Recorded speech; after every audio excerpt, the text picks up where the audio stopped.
I got so much motherfucking design on right now. Break it down, bring it back, make it clap. I got 3 old thoughts, new guap, wear that thing. Bitches on my line, and you know. Assalamualaikum warahmatullahi wabarakatuh.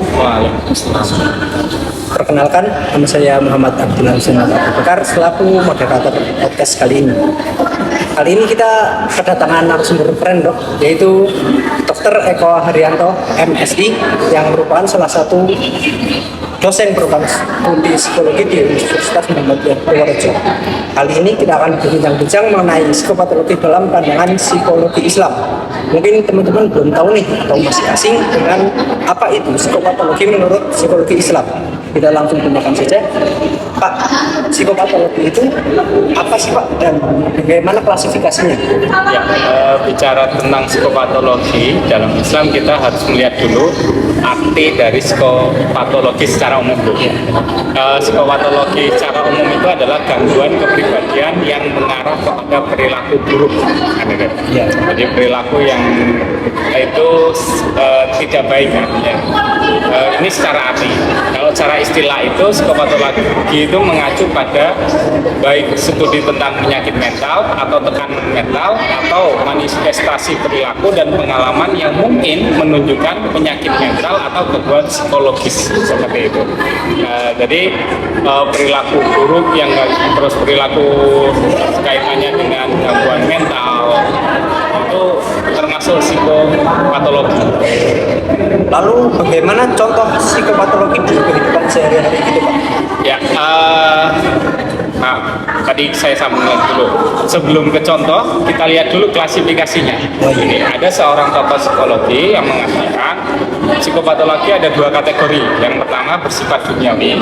Yang duniawi itu gejala atau penyakit kejiwaan yang dirumuskan dalam psikologi kontemporer, jadi psikologi umum, pandangan umum.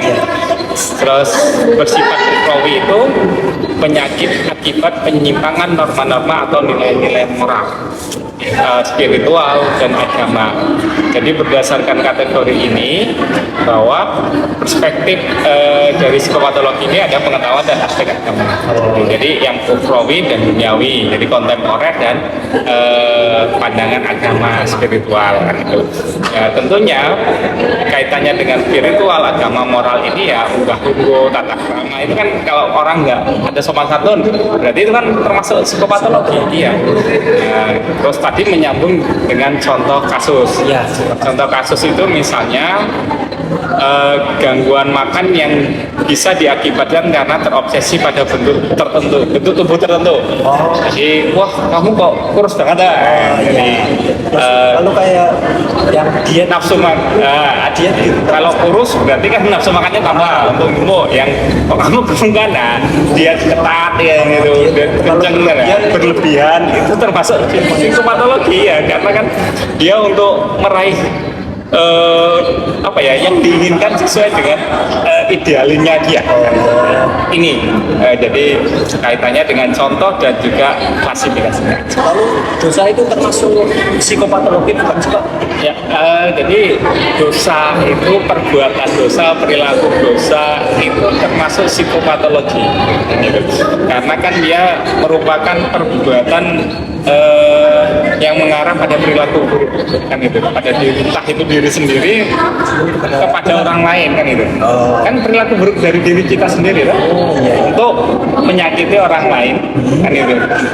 Yang pasti kan psikopatologi kan pada diri kita sendiri untuk melakukan perbuatan yang jelek atau perilaku perbuatan yang dosa. Itu penyimpangan agama itu termasuk psikopatologi Pak? Penyimpangan agama, penyimpangan perilaku kan itu termasuk psikopatologi kan itu. Lalu contoh lain Pak ada nggak? Ya, contoh lain kita bisa melihat misalnya ucapan ya, perkataan yang itu kan perkataan kasar, itu kan merendahkan, itu kan juga termasuk perilaku yang kaitannya dengan psikopatologi. Kita misalnya menyakitkan kan karena apa? Ketika kita mengucapkan suatu kalimat kata yang keluar dari lisan kita, orang tersebut sakit hati dan tidak sesuai memang dengan norma-norma yang ada di masyarakat, itu kan termasuk kekuatan gitu. Jadi bisa itu karena perilaku ini bisa karena misalnya tangan misalnya kan memukul, lisan itu kan perbuatan mengucap atau merendahkan dan lain gitu. Atau bisa juga tulisan. Kalau sekarang kan netizen kan itu lewat tulisan, lewat ketikan, itu kan bisa, itu juga termasuk psikopatologi, digital psikopatologi gitu ya. Ya, seperti itu. Luar biasa sekali penjelasan dari pemateri kita kali ini.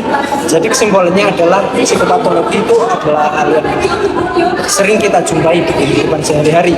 Seperti yang dijelaskan pada contoh kasus tadi, kita juga mungkin secara tidak sadar mengalami hal tersebut. Sekian dari kami. Terima kasih Bapak telah datang sebagai narasumber podcast kali ini. Segala kebaikan datangnya dari Allah dan segala keburukan datangnya dari saya sendiri. Mohon maaf jika ada kata yang kurang berkenan. Nun wal qalam wal mayas turun. Astagfirullah khairat. Wassalamualaikum warahmatullahi wabarakatuh. Waalaikumsalam. Singing low while I pop a bottle off of your chain swinging, clang clang, and it costs a lot. Bitch, I'm always at the gutter, yeah.